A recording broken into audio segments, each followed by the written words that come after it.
लग्नानंतर होईलच प्रेम या मालिकेच्या आजच्या भागामध्ये नंदिनी आता आई आणि बाबा म्हणजेच विक्रम व मान्यला सांगते की आई बाबा तुम्ही अजिबात रम्याच्या बोलण्यावर विश्वास ठेवू नका.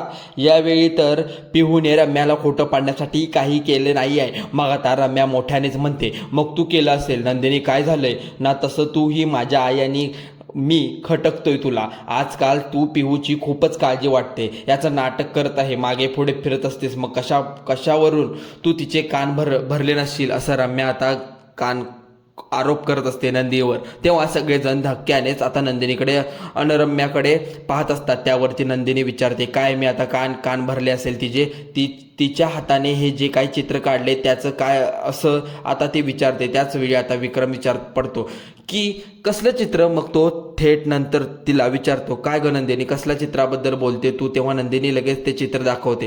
हे पहा बाबा, तिने तिच्या हाताने हे चित्र काढले. हा लग्न मंडप आहे, इथं पार उभा आहे आणि बाजूला जागा सुद्धा रिकामी आहे. मग आता विक्रमच्याही लक्षात येते की गोष्ट कुठली आहे. त्यावेळी नंदिनी म्हणते बाबा बघा तुम्ही आहो सगळ्यांनी बघा, रम्या सुद्धा आता मी ती मोठे डोळे करून जरा ते चित्र बघायला सांगते. रम्या त्या चित्राकडे पाहते आणि मग तिच्याकडे आईकडे. नंतर नंदिनी म्हणते आई तुम्ही बघा आता. तेव्हा वसू आत्याला चित्र दाखवते. ती म्हणते बघा आता वसू आत्या, तुम्ही ते वसू रागात ते चित्र तिच्या हातातून घेते आणि सिंपत्ती मिळवण्यासाठी लगेच विक्रमकडे जाते आणि विचारते मग सांग विक्रम, या चित्रामध्ये मी आहे का आणि या चित्रात व काय झाले, संबंध काय आहे. विक्रम म्हणतो विक्रम वसुताई अगं नंदिनी या चित्रात असं वसुताईचा खरं तर काय संबंध आहे. त्यावरती नंदिनी सांगते बाबा हो प्लीज तुम्ही हे चित्र एकदा नीट बघा, कारण या चित्रामध्ये पिहूने माझं आणि पारचं नाव लिहिले आणि ते माझ्या नावापुढे त्याने क्रॉस केले. म्हणजेच या चित्रामध्ये पार्थ एकटेच उभे आहेत आणि याचं कारण म्हणजेच त्यावरती रम्या मोठ्याने म्हणते आता याचा अर्थ इतकाच होतो की नंदिनी की तू इथे नाहीस, काही नाही ते बरळू नकोस. इथे तुझ्या नावावर ना तिथे क्रॉस केले, यावरून माझ्या आईने तुला काय किडनॅप केले का असं सिद्ध होईल का. नंदिनीला उलट प्रश्न विचारले. त्यावेळी नंदिनी आता समजते की तिथे कोणीच आपला ऐकत घेणार नाही. तेव्हा नंदिनी म्हणते मला माहीत होतं तुम्ही दोघीही मायले की माझ्या या गोष्टी प्रत्येक खोडून काढणार आहे, म्हणजेच काढणार आहे आणि हे मला माहीतच होतं. तुम्ही मला खोटं ठरवणार आहे. मान्याने आता विचार करते म्हणजे आता त्या दिवशी आणखीन काय झालं होतं नंदिनी. त्यावरती नंदिनी सांगते अहो ॲनिव्हर्सरीच्या दिवशी जेव्हा आपण सगळेजण सेलिब्रेशन करत होतो तेव्हा वसू आत्यांना पिहू दम दिला होता की कुणाला काही सांगू नकोस म्हणून. तेव्हा एक तास सगळ्यांना धक्का बसतो तर वसू खूपच घाबरते. त्यानंतर आता मिथून चिडतो आणि विचारतो काय हो वसुताई, अहो मला त्यांच्याकडून अशी अपेक्षा नव्हती आणि तू माझ्या पिहूला दम दिला होतास. मिथूनने ओरडल्यानंतर आता मंजूला सुद्धा राहवत नाही, सुद्धा धावत वसुताईकडे जाते आणि विचारते वसुताई तू माझ्या पिहूला दम दिला. त्यावरती आता लगेच ती म्हणते तुम्ही माझ्यावर नुसते आरोप करता. अगं पिहू राणी मला सांग बाळा, मी काही बोलले का तुला. रागात पिहूकडे आता पाहू लागते. मग आता साळसूपपणाचा आवा म्हणून पिहूला विचारतात असे मी काही बोलले का गं तुला. तुला आता पिहू बिचारे रडत असते कारण वसूच्या प्रेशर खाली असते ती. तेव्हा पिहू त्या अगोदर सर्व प्रसंग आठवतात कशा प्रकारे तिने वसुधा मावशीने धमकवलं होतं. त्यावरती तुझ्या आईवडिलांनी संकट तुझ्या बहिणीला आणि तुला सुद्धा घराबाहेर काढले अशी धमकी दिली होती. त्यानंतर पहा पिहू आता खूपच घाबरते आणि मग नंदिनीकडे धावत जाते. ती म्हणते नंदिनी वहिनी नको ना मला यामध्ये ढकलू प्लीज. मामी आणि विक्रम मामा वसू मावशी मला काहीही बोलत नव्हती असं पिहू घाबरून सांगते. त्यावेळी आता नंदिनीला खूप मोठा धक्का बसतो. तर रम्या आणि वसू या दोघांनाही खूप आनंद होतो. तर लक्षात येतं की नंदिनीवरचा आता सर्वांचा विश्वास उडू लागलेला असतो. पण नंदिनी आता कारण तोंडावर पडलेले असते कारण पिहू आपलं बोलणं पूर्णपणे आता बदललेलं असतं. मग पिहू लगेच तिथून आपल्या रूममध्ये जाऊ लागते आणि तिलाही त्या गोष्टीचा त्रास होतो. त्यावेळी आता मंजू तिच्या पाठीमागे जाते आणि विक्रम नंदिनी खूप जोरात ओरडतो. म्हणतो काय नंदिनी तुझं नक्की काय चाललंय, पाहिले काय तू. पिहू काय बोलते. अगं वसुताई तिला काही धमकवलं किंवा काही बोललं असं म्हणून नाही, कोणत्याही बेसवरून तू असे आरोप वसुताईवर करतेस. मानेनी बाजू घेत म्हणते नंदिनी असे खोटे आरोप का करेल, कारण की आपल्या चांगल्या प्रकारे माहीत आहे त्यावरती जीवासुद्धा नंदीवर विश्वास ठेवतो. आणि एक्झॅक्टली आई मलाही तेच म्हणायचं आहे. आज सकाळपासून ती मला तर खरं तर खूप डिप्रेशन दिसत होती. आता मला सगळ्यांची लिंक लागली आहे. त्यावरती मिथून सुद्धा म्हणतो हो मला सुद्धा आता तेच वाटतंय, कारण नंदिनी ना उगीच काहीतरी त्या गोष्टीचा तथ्य असल्याशिवाय आरोप करणार नाही असं मिथून जेव्हा म्हणतो. मात्र नंदिनीला जरा बरं वाटतं. आता वसू आणि रम्या दोघांचाही अगदीच जळपटात होत असतो. त्या दोघींना त्या दोघींना ते क्षण आठवत असतात की आपण कोणत्या प्रकारे त्यावेळी बोलत होतो आणि तिची बाजू सेफ करत होतो. रम्या चवताळून पुढे जाते आणि म्हणते, तुम्ही ना हिच्या भोळेपणाला फसला आहात म्हणून तुम्ही तिची बाजू घेताय. मामा, मी एकच सांगते, सर्वांनी नंदिनी बाजू घेतली म्हणजे माझी आई अजिबात चुकीची ठरत नाही. कारण नंदिनी जे काही आरोप केले तिने खरे ठरवण्यासाठी तिच्याकडे एकही तुझा पुरावा नाही आहे. मग नंदिनी, माझ्या आईने तुला किडनॅप केल्याचा तुझ्याकडे कोणता पुरावा आहे? तेव्हा नंदिनी आता अगदी शॉक होऊन तिच्याकडे पाहते. लगेच पुरावा कुठून द्यावा असा प्रश्न तिलाही पडतो. तो दुसरीकडे आता काव्या भाकर करत असते. त्याचवेळी अचानक लाईट जाते आणि तेव्हा त्या काकू म्हणतात, अरे देवा, गेली लाईट. मग त्याच्या नवऱ्यावर जोरात ओरडतात, हनम्या, अरे पटकन कंदील घेऊन ये मुडद्या. तेव्हा भाकर करण्यासाठी व्यवस्थित आता काव्याला दिसत नाही म्हणून ते आता पार्थ लगेच तिथे कंदील घेऊन येत असतो. ते इशारा करत असतो, भाकर बनवा असं म्हणतो. त्यावेळी भाकर बनवून झाल्यानंतर त्या पाणी लावायला असतं म्हणून पार्थ आता काव्याकडे खूपच प्रेमाने पाहत असतो. कधी तिच्यावरून नजर न हटवता लगेच आता तिच्या हातावरून पाणी टाकतो असतो, परंतु पाणी खाली पडत असतं. म्हणून तर काव्या पटकन आता भानावर येते आणि लगेचच थांब्या दुसरीकडे ठेवते. तिच्या केसाची बट सारखी पुढे येत असते. त्यावेळी पार्थ हा तिच्या केसाच्या बट मागे सरत असतो. पुन्हा एकदा खूपच प्रेमानेही तिच्याकडे पाहत असतो. सगळं तर पार्थचं सर्व काही स्वप्नात आठवत असतो. लाईट्स एकदम ऑन होतात. काकू आणि काका तिथे येतात आणि दोघांकडे पाहत राहतात. काव्या त्याच्याकडे पाहून हसते आणि समजतं पार्थ तर एकटक माझ्याकडे पाहत असे म्हणून तिला जरा अनकम्फर्टेबल वाटत असतं. त्यानंतर काव्या आता लगेच कंदील लावून टाकते. तर पार्थ लक्ष आता समोर असतं काकूकडे जात. त्यामुळे एकदमच कडबडतो आणि गोंधळून पण जातो. कंदील बाजूला ठेवतो आणि आता दुसरीकडे अर्जुन घरामध्ये तोच ड्रामा सुरू असतो. सगळी नंदिनीला आता जाब विचार लागतो. मग जाब विचार लागतो तेव्हा विक्रम सगळ्यात जास्त वसूची बाजू घेत असतो. तेव्हा विचारतो, नंदिनी, तुझ्याकडे कोणता पुरावा आहे? नंदिनी एकदम शांत होते आणि माझ्याकडे आता सध्या तरी बोलायला काहीच नाही, पण मी एक सांगते.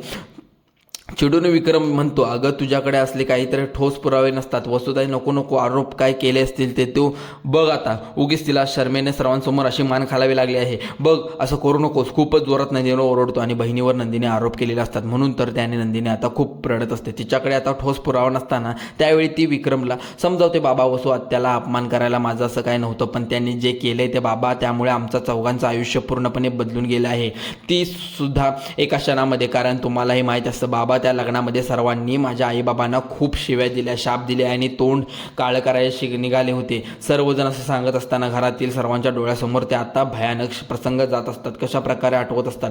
बाबा तिथे तेव्हा माझ्या आईबाबांना त्रास झालाय, काव्याला पार्थ बरोबर लग्न करावे लागले, बाबा माझ्या चरित्रावर संशय घेतला आणि नको ते मंडपामध्ये घडलं. त्याचबरोबर मामा प्रमाण आले होते की माझा मुलगा शंकर तो तुझ्याशी नंदिनी लग्न शंकर काय म्हणाला होता, असं सेकंड हँड मुलीशी मला लग्न करायचं नाही म्हणून मला त्याने अगदी झिडकावून टाकलं. नंदिनी आता हे सगळं आठवून रडत असते. विक्रमला समजावेत सगळे वसू आत्याला घडवत तेव्हा मला समजतं त्याचं सत्य सर्वांसमोर आणण्याला वाजून माझ्याकडे दुसरं कोणताही पर्याय नसतो. आता विक्रम विचारतो, बरं ठीक आहे, सगळं वसुताई आता केलं, तुझ्याकडे कोणताही पुरावा नाही तरी तू असं म्हणत असेल, बरोबर. तरी आता हा प्रश्न सर्वांना पडलेला असतो, वसुता तुझ्यावर किती काव्यावर काही राग होता?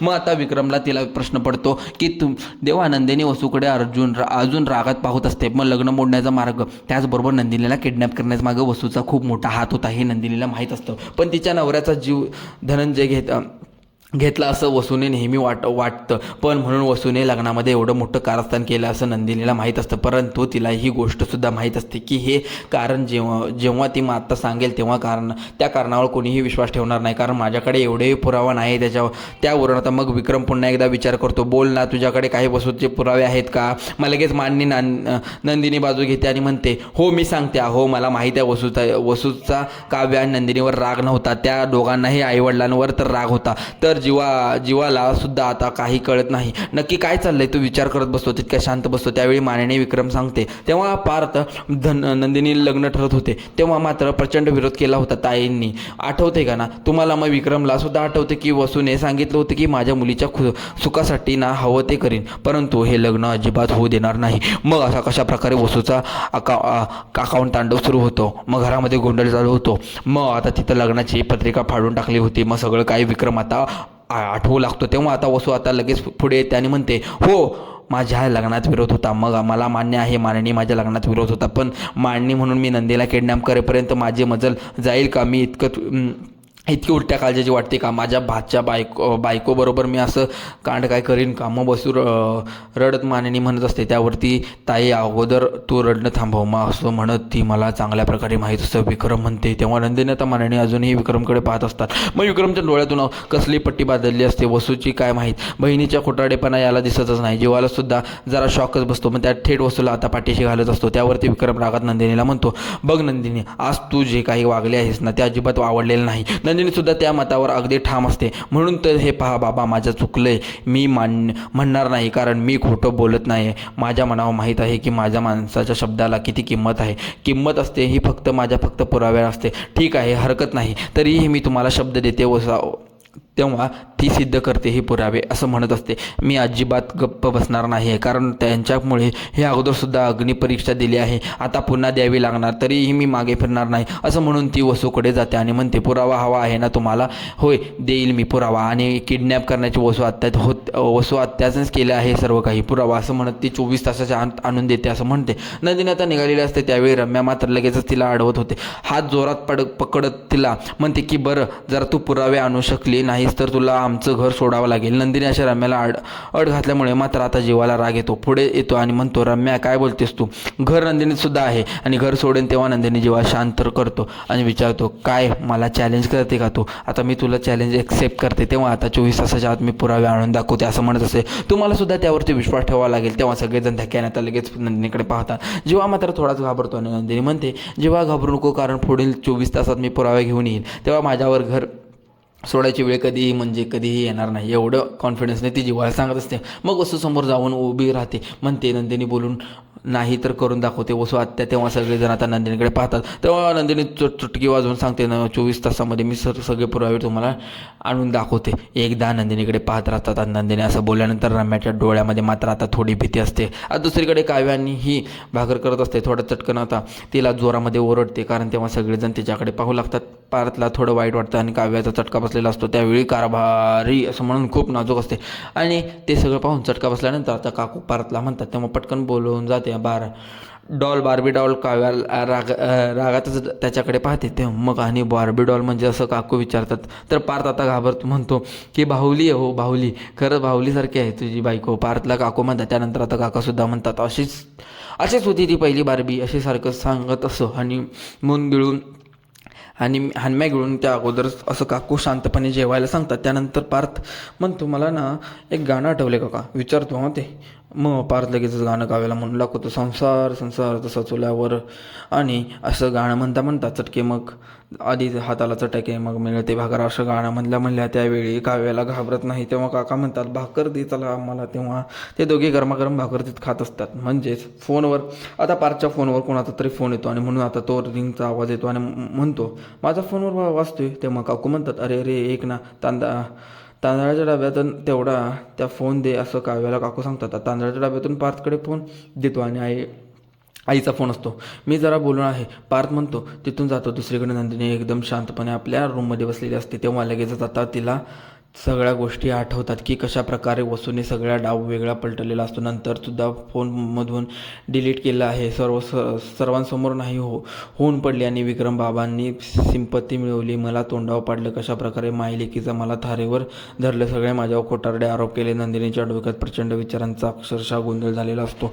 खूप उदास असते. त्याच्यावर आरोप केलेले असतात. काहीही झालं तर त्याच्यावर आरोप पुसून टाकायचे असतात. जीवा तिथून येतो आणि नंदिनीसमोर एक बाऊल धरतो. बाऊल धरतो. खायला सांगतो. तर वेगळी विचारतो, जेवायचं नाही का? मग नंदिनी म्हणते, नाही, माझा इच्छासुद्धा नाही, मला भूकसुद्धा नाही आहे. तर तिच्याजवळ बसतो आणि उपाशी कधी झोपू नये असं. त्यावेळी नंदिनी पुन्हा एकदा, इच्छा नाही आहे माझी. मग असं सांगत इच्छा नसतानाही बऱ्याच गोष्टीही आपण अगं छान तूप आणि मीठ घालून वरण भात आणला आणि हलकं लिंबूसुद्धा पिळून अगं थोडं तरी खा असं प्लीज रिक्वेस्ट करत असतो. तेव्हा नाही म्हणत खायचं नाही. त्यावरती जेव्हा म्हणतो, बरं तू किती नाही म्हटलंस ना तरीही असाच इथून जाणार नाही आहे. तर तेव्हा नंदिनी म्हणते, ऐका माझ्या डोक्यात ना आता क्षणी खूप काही विचार चालू आहेत आणि खाण्यात मी तुमच्याशी वाद घालणार नाही. कुठल्याही परिस्थिती इंटरेस्ट नाही हो. जेव्हा म्हणतो, मलाही तुला कोणताही त्रास द्यायचा नाही पण थोडा खाव असं मला वाटतं. तेव्हा ते मेंटल त्रास नको आहे, कमी करू शकतो. नाही तर एवढं तुला सांगेन की प्लीज तू स्वतःला आता त्रास घेऊन करू नकोस. नंदिनी आता हे बघ थोडंसं तरी खा. नंदिनी काय असं म्हणत नंदिनी म्हणते, जीवा प्लीज नको आहे. तेव्हा म्हणतो, हे बघ तू जर काही खाल्लं नसेल तर मी आता बघ यावेळी वापरेन, कोणती पद्धत वापरेन ती तुलाही माहीत आहे. त्यावर त्याचा जीवा म्हणतो, मूल उचलंसं जगातील सगळ्या आया जे करतात तेच करणार आहे. मग जा आता, म्हणतो एक घास खायचा आणि या घासाला तर कधीही नाही म्हणू नये. असं म्हणून तो नंदिनी आता पहिला घास भरवून लागतो आणि नंदिनी लहान मुलासारखं करत म्हणते की चल अगं कर पटकन चल. असं म्हणून तो तिला आता जेवण भरवतो. अगं जीवाला असणारी काळजी त्या बोलण्यातून त्याच्या वागण्यातून दिसत असते. त्यावेळी नंदिनी खुश ठेवते आणि नंदिनीला मनातील गोंधळ सोडवत असतो, म्हणून तो आता तिला जेवण भरवत असतो. त्यावेळी माहिती असतं की नंदिनी कसं बनवायचं. काव्याचं नाव घेतो आणि तिच्यासुद्धा घास खायला सांगतो. नंदिनी तो सुद्धा घास खाते आणि म्हणते बस झालं ना आता. तेव्हा असं काय करत असते, आरुषीला राग येतो. तेव्हा आरुषीच्या नावाचा सुद्धा ती घास खाते आणि तिला शांत करत असतो. तिच्या घरच्या सगळ्यांची नावं घेते, खास त्यानं भरवतो. मग असं झाल्यानंतर जीवा म्हणतो, अरे नाही मला आता म्हणत असतो तिला सर्व काही सांगताना. ते घास खात असते, मग जरा थांब आणि घास खा म्हणत असतो. मग आता शेवटी आईबाबांचा घास तिला भरवतो. त्यानंतर पार्थचा दादा आणि मग जीवा असं नाव घेताच लगेचच हात मागे करतो आणि देवानंदिनीला धक्का बसतो आणि ती त्याच्याकडे पाहत राहते, कारण त्याच्या नाव घास त्याने मागे घेतलेला असतो. तेव्हा आता नंदिनी त्याच्याकडे पाहत राहते आणि विचारते, काय झालं जीवा? हो, तुमच्या नावाचा घास पुढे केला तर मी खाणार नाही असं तुम्हाला वाटतं का? तेव्हा जीवा शॉक होऊन नंदिनीकडे पाहतो, कारण त्याला असं वाटत असते की माझ्या नावाचा घास खाणार नाही. पण मित्रांनो पुढे बघा, म्हणजे पार्थ काही काव्या जेवायला बसताना काकू म्हणतात, तुमच्या दोघांना लगीन झालं आहे ना, मग सिद्ध करून दाखवा काव्याला. तर आता टेन्शन येतं, काय सिद्ध करून दाखवायचं? आता पार्थ आता विचारतो, काय सिद्ध करून दाखवायचं आहे काकू? मस्त बाबा लगीन झालं आहे, मग तुम्ही दोघांनी एकमेकांना घास भरवा. तेव्हा पार्थ काव्याकडे पाहत राहतो. तेव्हा काकू आता बांगड्या मागे करतात आणि दमच भरत असतात. मग भरव दुसरीकडे रम्या आणि वसूच्या डोक्याचा गोंधळ झालेला असतो. त्यावेळी आता सर्व रम्या म्हणत असते, आई हे बघ नंदिनी काय पुरावा घेऊन येईल आणि आपल्याला माहीत नाही, त्यामुळे आपल्याला अगोदर तयार राहावं लागत. दुसरीकडे जीवा नंदिनीला विचारतो, एक विचारू मग सांगा, 24 तासात तो असं कोणता पुरावा घेऊन येणार की नंदिनी विचार करते. दुसरीकडे वसू आता म्हणते की बघ 24 तासाच्या आतमध्ये मी नंदिनी घरामध्ये बसून बाहेर असेल शब्द आहे वसूचा. तर रम्या मात्र हसते. दुसरीकडे नंदिनी मात्र विचार करत असते. या मालिकेच्या अशाच मालिकेच्या पुढील भागासाठी आपल्या या चॅनेलला सबस्क्राईब करून ठेवा. आम्ही असे नवीन पार्ट तुमच्यासाठी घेऊन येत असतो. चला तर मग पार्ट आवडल्यानंतर हा लाईक करा, शेअर करा आणि तुमच्या मित्रांना सबस्क्राईब करायला सांगा. चला तर मग धन्यवाद.